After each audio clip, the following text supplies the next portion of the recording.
what are they selling at the end of the day? And what they're selling is this love and attention, this interaction. And I said, what if we could come up with a way to not have to do that in a live setting that's so grueling? What if we gave them a better medium for creative conversation? Creators and streamers in particular, we're telling them all, like, just use this as a tool. Post it to your Discord, post it to your Twitter, post it on IG if you use that. Help the viral loop of growing your audience, sucking in more of your audience each time. And that's what our data looks like.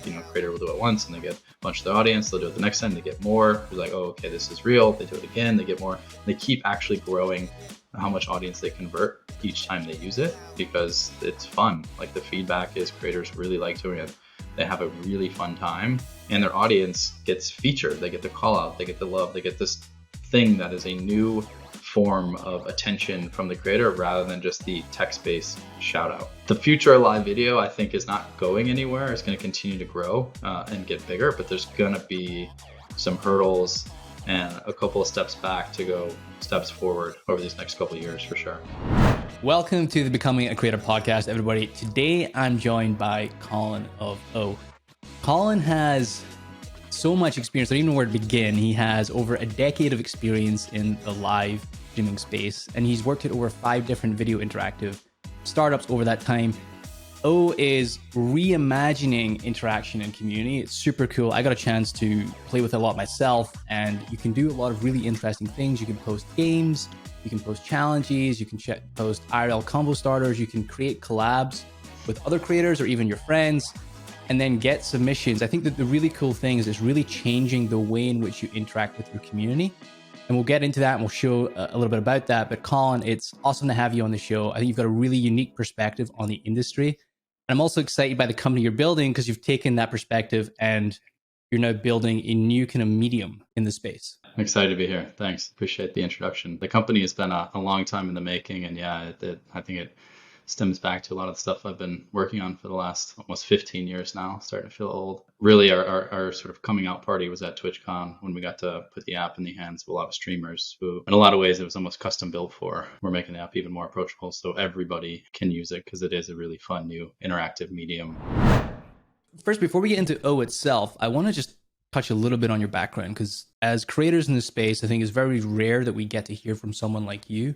Having spent the last decade in this space and being an executive at Twitch and Ustream, what drew you to live content specifically?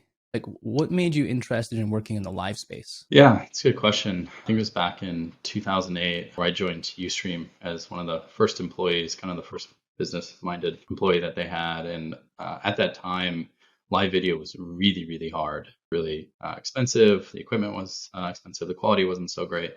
But it had started tipping the scales because that was right around the same time that Justin TV had launched. Justin TV made a bunch of noise with Justin Khan and the live pack that he was using to stream himself, kind of Truman Show style, for 24 hours a day. And at the same time, that was when the first kind of puppy cam went viral on Ustream. Some of the writing was on the wall that this was a cool new format that was finally approachable, accessible by regular people in a UGC setting. And just as a kind of a tech nerd, I wanted to jump in early, leave my boring consulting job doing media entertainment consulting, go work on building stuff because ultimately I wanted to start building my own companies. So yeah, that's where I get started. Did Ustream for almost 4 years. Started another live interactive company that we sold. It was in the sports space. And then I came on to basically GM Justin TV, be the chief strategy officer at Twitch for more than 5 years. So I've been in this live interactive space for a long time. And you must have seen such an evolution of the industry and just so many different elements of it that you were at the frontier of figuring out because no one had cracked this, right? Like, sure, there was traditional live TV, but online live streaming and like figuring out sharing video info across the world and like different countries in the world and all that, like, and then all the monetization part of it as well. What do you think are some of the biggest challenges that live content has faced, and maybe we've solve some of those, and what are like some of the ones that are like big and outstanding that live as a space needs to solve? Great question. I think there's a couple answers. I think if you look back to where we were in the Ustream days and you looked at kind of our mission then, we thought we were going to be the YouTube of live, but really, as it turns out, not all content formats make a lot of good sense for live. And this is kind of why Twitch was right early on to focus on gaming, because gaming is something that from a tune-in audience, you need to gather you need to gather that audience in this place at the one time, and you need to be live for a long period of time. And it's really easy to sit at your computer and play video games for hours a day, because that fodder carries the content experience of being an entertainer, versus you haven't seen live comedy as a format that is really taken off, even though comedy is one of the biggest video categories on YouTube forever. But live comedy as a live UGC format, you can't have comedians come on and do the same joke for a minimum of 4 hours a day to build that momentum, and then to have that embedded audience. For the companies that run it, it's a very expensive business to push live video all over the world, and still in most cases very unprofitable. You've seen the evolution of different players. I was at Facebook, and we were building at the time our version of a competitor to Twitch. Microsoft had Mixer. Microsoft shut down, and there's a lot of creators that are listening to this podcast that are creators on Facebook. They're live streamers on Facebook, and they are seeing the layoffs that happen, and they are worried that that's going to imply that the platform might go away. Some of their account managers are no longer there, and this is all kind of shaking out live, so we don't really know. But what's going on from a platform perspective when Microsoft decides to shut down Mixer, or a Facebook or a YouTube is like considering whether or not they should maintain this platform? Ultimately, these things are business decisions, right? And they look at the unit economics of delivering content globally. It is very expensive, and net people are losing money.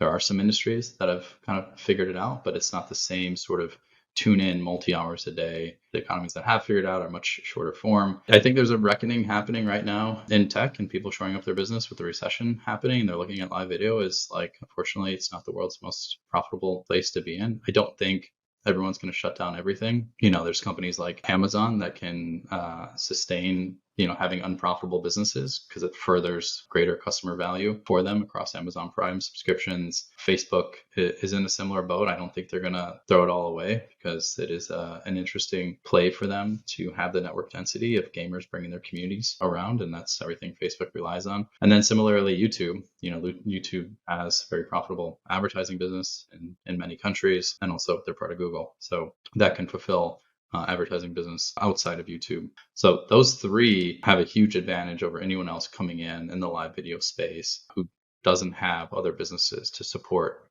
unprofitable loss leaders for them. So when you talk about all this that you've kind of seen going on in the last 10 years, you chose to jump back into the startup arena and build something new. What did you identify was happening that inspired you to go on the journey of building Oooh? Every great startup story doesn't have the starting point. It was the exact same of where you ended up. And now, I've been building this for almost 4 years, and really kind of just peeled back the veil just in the last month or two. So it's been a big build with a really great team. But, some of the things that I saw that were opportunities, I call them that rather than anything else. But, there was this idea of interactive video. Such a diluted term for me. I think it's lost a lot of its power, because interactive video for the longest time is it really just meant, you have a live video feed and you have a chat feed and it's a text box. But it's tough. Live it's a grind. It feels bad when you lose subscribers and you don't make money just because you took a normal day's time off. And I looked at that and I saw there's an opportunity of what are they selling at the end of the day? And what they're selling is this love and attention, this interaction. And I said, what if we could come up with a way to not have to do that in a live setting that's so grueling, or even as an adjunct for live, where we could distill down, just the chat shout outs that are kind of mind numbing for creators, especially big creators. I get a lot of these things. They come into a lobby after playing a game for 20 minutes and they're just doing 100 straight shout outs in a row. And that's their shtick, back and forth. At the same time, the creative burden of these entertainers, really, of like, how do they keep things fresh? What if we gave them a better medium for creative conversation starters, give their audience things to do? And if you look at some of the biggest streamers now, they do IRL for an hour before they really start their gaming sessions or their main session, to wait to let people come in. And then they're floundering in some cases for like, what should we do? What should we talk about? And so I think those are two of the big things that we've solved with our products, and that we identified as really big pain points for streamers, is how do I dilute down what I'm really selling to just sort of high velocity, high touch interaction with their audiences. And that's kind of Oooh in a nutshell. I'd love to just kind of give a demo to those that are watching that can actually see the process of creating an Oooh. So I figured, why don't I just try and set one up? We'll run it live and go with it. Okay, Colin, I'm going to open up Oooh on my phone, and I want to ask my followers a question. I'm going to post this out to Instagram. and I want them to ask you something by the end of this interview, right? So Love let's it. run this live. So I am in the app right now. I am going to host an O, and I want to do a Q&A. So I can choose from a multiple different formats here. I can choose to do Wordle, reply to me, emoji maker. I'm going to do Q&A. So I'm going to host that. Okay, so I have a bunch of pre-proposed questions, or I can ask my own question. What do you want to hear from Colin? Okay, I can now record a video and send that. Hey everybody, I'm here with Colin, the founder of O, and I have a cool opportunity to ask him any question I want. But I want to pass that to you. Feel free to ask Colin any question, and we will ask him live in this podcast. Okay, and Steven, then you're a pro. So have I've you done this recorded this. before? I have once or twice. Okay, so I can then, if I'm clear, I can do done. Oh, Yep. cool. So I can trim it up as well. This is like an editor inside too. Cool. So I'm going to cut this up, choose a title, ask. So we'll be the Becoming a Creator podcast. So those in the app will see this, but I can also put this on an IG story. Put it in your And put the link. Discord, put it on Twitter, or you can message it to people Okay, directly. cool. Yeah, that link is your entry point into this O, right? So you could host dozens of O's that all get their own unique links. You could also just post your profile link and say, do all my O's. So it's inside the app already. It just went up on my stories. Yep. So then anyone who gets back to this, oh, sweet. So anyone gets back to this with it by the end of this interview, will actually play their question inside the episode. Love it. Creating content daily, like it's so important that you're posting stories and you're engaging with the community, but it's like doing that every single day. Mm-hmm. And then you want to get up, like you want to go to the gym, you want to like get ready for live, and you've got all your setup and you're running through like emails and whatever. Mm-hmm. And just like thinking about what the hell to do on, you're not just on one platform, you're on like 5 platforms, right? And you're like thinking, oh, like what do I do before I go on live? Yeah. I thought that was really cool because it lowers the creative friction. For sure. And we didn't want to make people choose, right? Yes, you need to download the app to submit today, but I don't care that you are building an audience for a feed on our platform and we have to go build this whole consumptive platform that's going to replace how much time you spend on TikTok. Creators and streamers in particular, we're telling them all like, just use this as a tool. Post it to your Discord, post it to your Twitter, post it on IG if you use that. When you stream live, we have the streamer mode that lets you show the whole screen and also gives your audience a QR code to just hold their phone up to be able to quickly jump in while they're still listening, chatting, etc. But we didn't want to make it a new cannibalistic platform. We see it as a complementary thing because everything you do, all these React videos you give to your submissions, even your submissions to the streamer that you get the React videos, everything becomes a breadcrumb you can go share out to IG and sort of help the viral loop of growing your audience, sucking in more of your audience each time. And that's what our data looks like. You know, creator will do it once and they get a bunch of their audience. They'll do it the next time, they get more. You're like, oh, okay, this is real. They do it again, they get more. They keep actually growing how much audience they convert each time they use it because it's fun. Like the feedback is creators really like doing it. They have a really fun time and their audience gets featured. They get the call out, they get the love, they get this thing that is a new form of attention from the creator rather than just the text-based shout out. We're thinking about like from a creator perspective, we have, you know, thousands and thousands of creators in our community. And one of the things that goes like, oh man, like, should I be on all the platforms at once? Should I be on, you know, just 2 platforms to start with or 1 platform to start with? And they're like unsure about where to go. And I think the point that you made there is really important is this is not asking them to be on another platform. It's enhancing their experience on whatever platform they're choosing. Because that's what often comes up when there's a new platform mentioned is like, oh, I now have to go build an audience in this other place, but that's not what's happening here. I mean, every creator who is taking their job even semi-seriously is making every decision based on ROI. ROI of the time, energy, effort, and obviously money. And to choose to go migrate your audience to a new platform, especially a new social platform, nobody really wants that. And that's not what we're selling. I think long-term, we're going to back into that and we'll get there, but we're going to get there by providing utility and value to those creators first. And then it just becomes ease and convenience why they care and stay on the platform side. Also, I can monetize within the app. You buy tokens in the app such that when you submit to a creator, you can add tokens to boost your submission.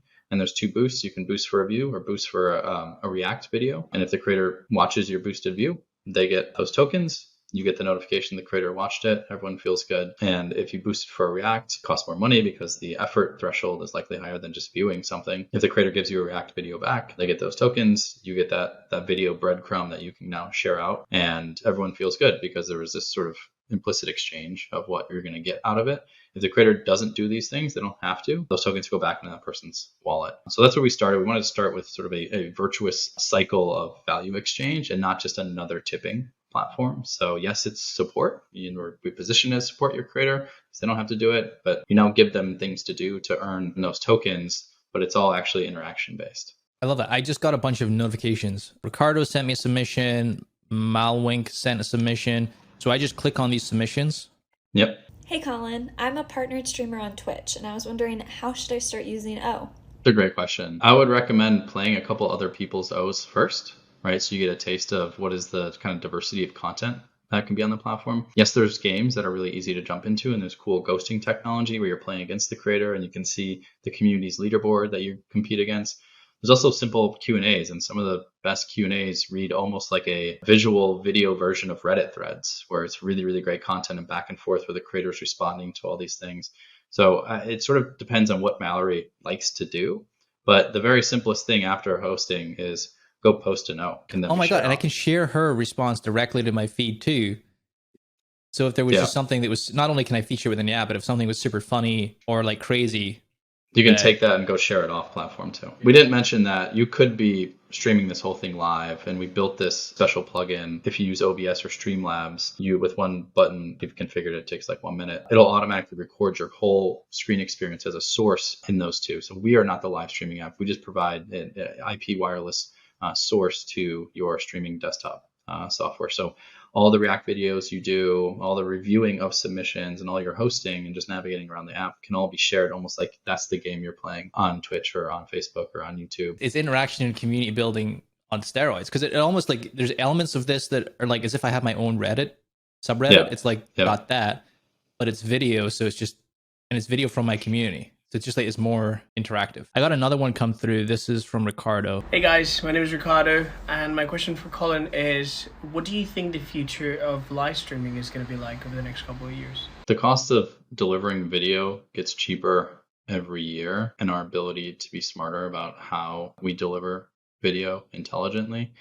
I think these, non-gaming verticals will have a better chance at cropping up and finding sustainability. I do still think it'd be really hard for any live video platform to come up, out of nowhere to compete, because the getting started cost to find scale and to build network density is so hard. Twitch will do a good job at successfully lily padding away from just gaming as being so core to some of these other verticals. So I think there's going to be a little bit of shift, like Twitch is feeling the pain of trying to reset expectations around monetization. And part of that is they've just done not an awesome job on the PR front of having that connection and that proper voice that they used to have back in the day with their community to talk them through why it's really challenging, why delivering everyone's video for free all over the world so they can build a business on top of it. There has to be some push and pull. And I think creators and streamers are totally willing to get that and understand it. They're just not being spoken to, I think, in the right way. They're not being spoken to as adults. It's like they're entrepreneurs building businesses every single day. Like if you just, I think if you just spoke plain English to them and said, hey, this is the challenge that we're wrestling with. We have good intent. It's just a really complicated challenge that we don't have the answer to, and this is the problems that we're facing. Yeah, and there's a lot of really smart people at Twitch and Amazon, YouTube, probably having these exact same questions. Facebook has, and there's smart, real people behind this having these questions. It's not sort of just iron fist stuff and bluntly, closing your eyes and making some decisions. I think it's just been poor execution on the communication front in a big way, because if you put that question back to these people and said, look, hey, literally, here's our economics. What would you have us do? Shut down altogether because this business doesn't make a lot of sense? Shut off your audiences in countries where you don't monetize very well? Or do you have any other good ideas? Let's figure this out together. We all love what we're doing. You need to keep building a business so we can keep building a business. Let's figure out how we can do this. I think Twitch thinks they'd probably try to do that. I would argue, and many of the former Twitch colleagues that I'm still friends with that are no longer there probably carry the same sentiment of like, maybe it just hasn't been done well enough, or done with the right way with the right people. So the future of live video, I think, is not going anywhere. It's going to continue to grow and get bigger, but there's going to be some hurdles and a couple of steps back to go steps forward over these next couple of years for sure. Yeah, it seems if I'm a creator listening to you, I need to diversify. Like if I'm all in on purely live content as my core business, it's doing me a disservice. The potential where live as a medium doesn't monetize, or some of the economics around that change significantly. Most of them know this already, right? It's kind of rare for a big Twitch streamer or even medium-sized Twitch streamer to not be trying to work on an IG. Everyone sort of is succumbing to the world that TikTok is eating right now, and everyone's kind of got a TikTok. There's other ancillary ways to make money in the space, and this is frankly one of the reasons that we are coming in with the product and the opportunity that we see as a diluted down way that is just way more intentional about selling interaction and giving creators solutions to their creative burnout. So yeah, we see ourselves as being well positioned to this diversification that everybody is doing, but would be smart to really be thoughtful about how you're doing it from the live video space, because what you're doing is you're building a brand, you're building a community, and to not leverage that community to build the business, is a mistake if you get to a certain level. And really, if you're an up and coming streamer, to really think about, I'm building a community, I'm building a brand, I should be thoughtful about my business around that, because if you're good at what you do, your community wants to support you. They want to make sure that you thrive, and it's okay to be thinking about the diversification of how you're monetizing them and monetizing your brand that you're building. So yeah, everyone should be doing that no matter what, whether or not one of these live streaming platforms kind of falls off the face of the earth. There'll be others to capture it. Also, I think just for your own sustainability throughout the months, years that you stream, it's a good idea. Well, I think it's important not just for those that are established already, but for those who are on that long tail journey of having like a perspective. And I think listening to a podcast like this and hearing someone who's been in the space for the last decade, you've like seen all of the challenges that effectively millions of creators have went through over the last 10 years. And there's some wisdom in that. Hopefully creators listening to this can learn from and be inspired to change the way that they are building their community and interacting with their audience. Be sure to like, comment, and rate the show. We love to hear from you. Happy streaming, everybody. Thank you so much for tuning in to today's episode. I wanted to just end this with a little bit of context on why we do what we do. We're former content creators ourselves, and we just really want to help as many content creators as we can. That's why we started Pipeline.gg. It's a platform where you can find other like-minded creators and learn from the pros who have already been there. Get step-by-step guidance so you can avoid all the mistakes that we made in the beginning. If you love the episode, there's going to be even more inside of Pipeline. So check it out. Head over to Pipeline.gg.